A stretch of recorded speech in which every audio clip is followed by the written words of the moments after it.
Hi everyone, this is a MUJI planner. It's called the Viewable at Once planner, and the thing that's pretty special about this MUJI planner is it has these fold outs I haven't used yet. It has these fold out pages that you can see the entire month at a glance.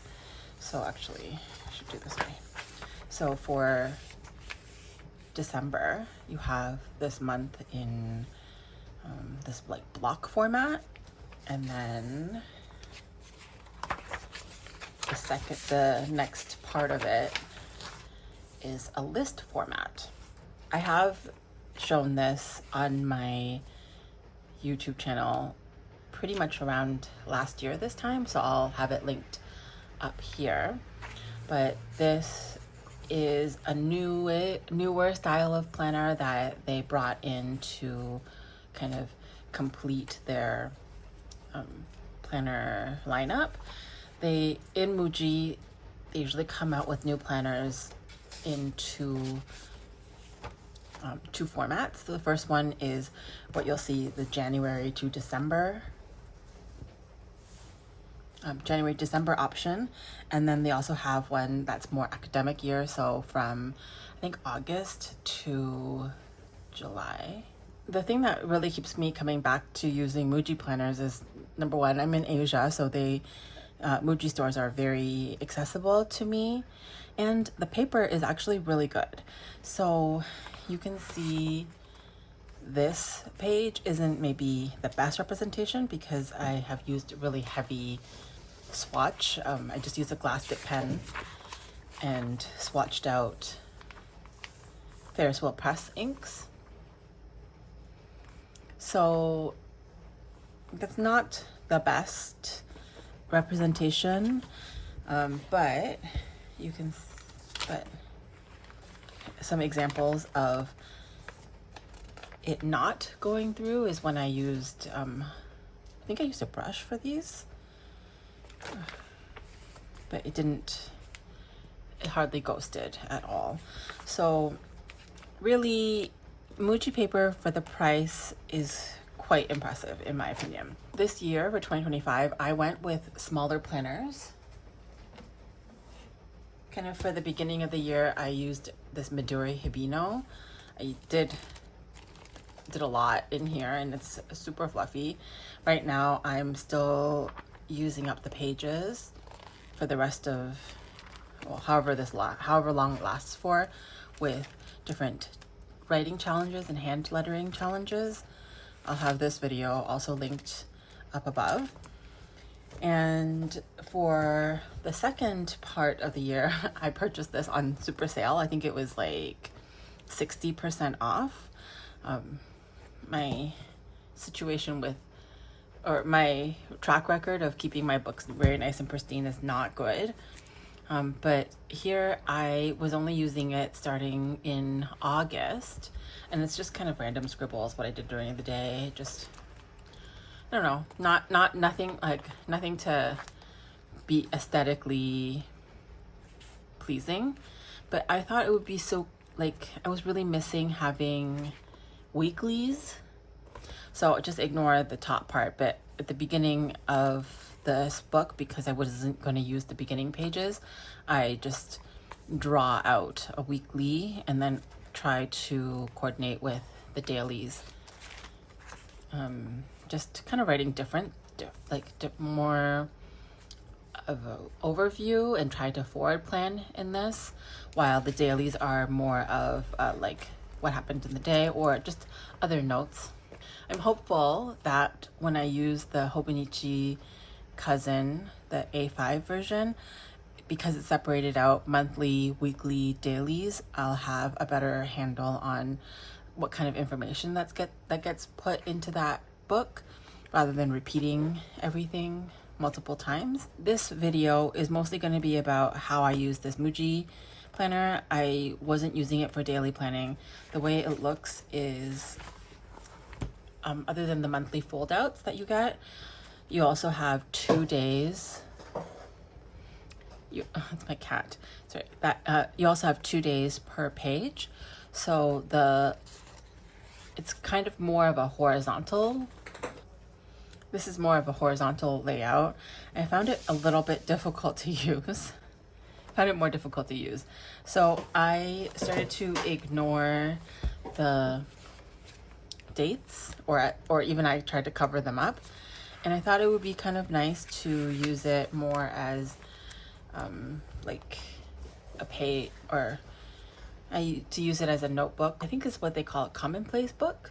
If I'm scrolling and I see an article or somebody sends me something, and I thought I could learn something. I don't know. I usually find that when I write, it slows me down a little bit and lets me kind of comprehend a little bit better. So I did this with, this is washi tape from Meow Illustration. It's like these frames, but a little fancy because it's got foil. And then pretty sure this was like when I purchased these new PET tapes during like a exhibition. So I wanted to use those. So this is an idea, is just to use your washi or your supplies in kind of a way where you can write on top of it. This is kind of fun though, because I did use fountain pen ink, and so now you can see my hands are stained with ink, because this is more of a sheening ink that doesn't dry ever.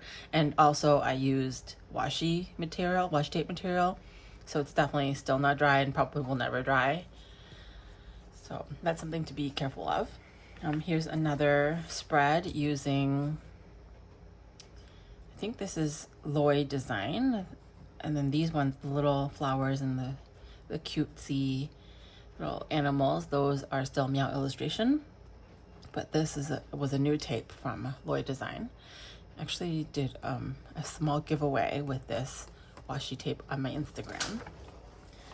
Then I kind of went through just random notes, but I really kind of enjoy a lot of writing, and I like using up all the space, which can be a bit overwhelming, but I think for a notebook, this is my way of trying to maximize the space. My cat has the zoomies, so it's a way to use up all the space and make me feel like I got a good use out of my materials, a good use of money spent. This one, I used a bunch of washi tape that I cut out into make letters from that. And then these little kind of post-it note type things. This is from Once More with Love.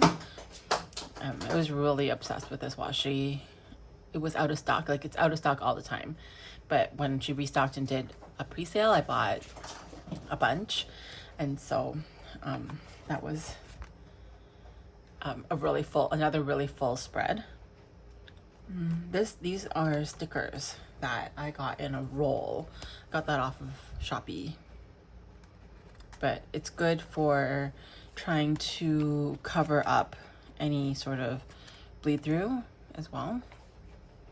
And then this is from my I'm searching for electric purple fountain pen ink, so I also did that here. And then on the flaps, I've been writing down the fitness classes I've been taking for the year. Just some washi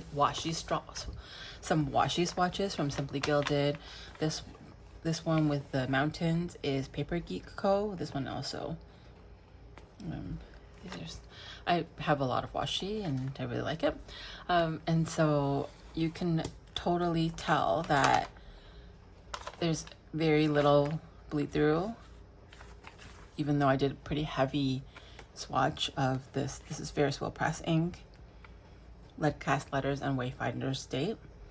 I wanted to compare the two.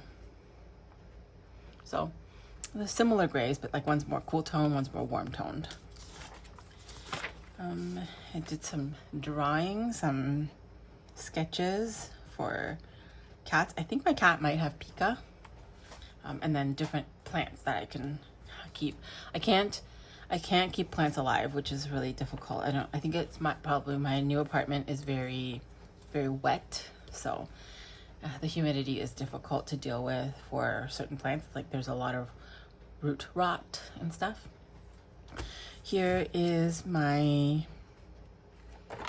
swatch of, I think this is all of my Ferris Wheel Press inks all in one place.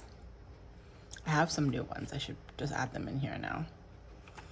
And then this is the rest of my inks. It's very satisfying seeing all of them together. And then I have like an ever-growing list of things of other inks that I would love to try. But this is what I'm talking about when we have layouts and stuff. You could use your PET tapes in different ways. You can use your washi frames. And also I really like to utilize my washi tape to cut out letters and kind of make it pop a little bit better. But I love coordinating colors. These are simply gilded, and then a lot of these I think I got from the Crafternoon, just different artists, and it was just like a little bit of a challenge to try to put pieces together that coordinate in color, and then just trying not to make it clash. Most of my spreads are very full. I wouldn't say cluttered, but try to utilize all the space. And then here was some things about cleaning and stuff. But I got these swatches from as like a sample, and it looks pretty much like ink splatters or maybe like watercolor splatters. So I tried to coordinate my ink color. I definitely think there is a lot you can do with the MUJI notebook, even if you're not using it for planning each day. This was comparing the pinks from Ferris Wheel Press. I had just gotten serpentine blooms, and I wanted to compare with the rest of the pinks in my collection. This is a little bit less my typical style, but this was a new roll or new washi tape that I had gotten from Wing, which is another Taiwanese designer. It's super pretty. You can really have fun with it. You don't have to go by the dates. You could just use this notebook because it has pretty good paper. Oh, and here's some more examples of the lettering that I cut out using washi tape. What you normally need to do is you need to have like the sticker release paper. I literally use anything that has kind of a slick background. This is my Scotch Brite. It's like the dust, the things that pick up dust. I have those that I just keep, so I could just stick a bit of washi down and then cut on it, so it doesn't get too gunky on your scissors, but also you can have a nice background. Oh, and then so here, this is something else that I thought was kind of fun, is you can do cutouts from newspapers or magazines. I have another one from newspaper here. I thought that was so cute. Like this, there's a lot of like beautiful art in newspapers. If you're kind of still getting newspaper. My grandpa gets newspapers, so after he's done reading them, I take them out and kind of sometimes you can get these really cute gems. And then I started to use this pen is the reason for all this trouble that I had. It's the Altenew watercolor brush marker. It's not good for this paper. And so it's not good for mostly any paper. And so it was doing a lot of bleed through, and I just had taken some of this watercolor ink out and put it into my fountain pen just to try it, and it was bleeding through everything, so I just used these stickers so I could save the page from having too much bleed through. I also really enjoy using different colored pens. No real reason, just trying them out, making sure that they still worked. So I'm currently up to only June in this book. There are still a lot more pages to use up, But I think what I will end up doing is I might take out some of, like I might do a newspaper clipping and put it on here just to kind of show that it's not really to 2025. It's just a bit of some notes and just, you know, a pretty notebook that I could look at, or just pages of reference materials that I might look back on. But that is how I used my MUJI Viewable at Once planner, and some examples of what you could do in a notebook using washi tape, PET tape, and colorful pens and inks. Thanks so much for watching, and I will catch you in my next video. Bye.